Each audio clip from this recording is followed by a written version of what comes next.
Now that spread the change has occurred, that is, there's a mandate, a need for change at the top, now it becomes about the shift. And shift is about transferring ownership and making the change happen at least once, preferably twice. So you have a great idea or a program, and now the question becomes, how do you get traction in the organization? In some cases, change is self-reinforcing. Ideas basically implement themselves. An example would be the adoption of smartphones.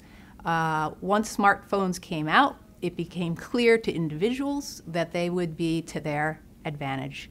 And guess what? It got implemented very quickly, as we know, around the world. But for other types of change, there will need to be reinforcement. In some cases, you can attempt to do it through compliance, a mandate, but as we know, that's not always the most effective way to make change occur. So in the shift phase, it's about finding artisans in the organization and ask them to solve for implementation. Artisans by nature are willing to break the rules just enough to get things done.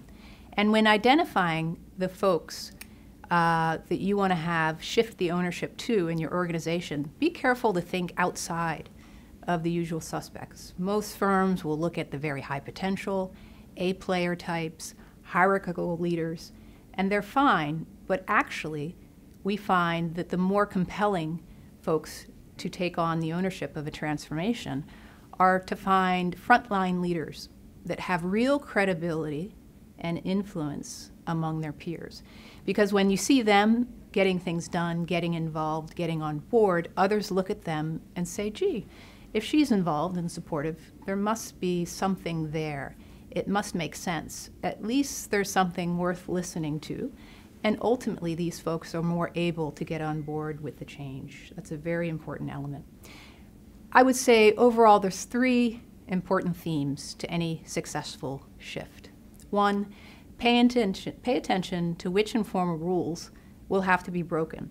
If we think about a recent client, certainly one of the issues was that there wasn't enough accountability and that no true decisions were being made. They'd always be shifted up to the senior leadership. So things simply didn't get done. It was not a nimble or agile organization. So in this case, you have an individual who says, gee, now in this new world, I'm going to need to be accountable. I'm going to have to make decisions, and I'm not going to be able to toss this upstairs. And through thinking about things through that lens, it can help you identify the impediments to making the change repeatable. Second, pick the right influencers. Converts are the best evangelists. Making champions out of skeptics is as important as finding natural champions. And as I said earlier, influence and credibility is the key in some of the line leadership. And third and final, frame the shift challenge as problem solving for implementation, not reinvention of the answer. That can work, that can lead to a tremendous amount of rework, which is not helpful at all. In the next video, we'll discuss the topic of deepen, weaving change into the cultural fabric of your organization through culture and behavioral change.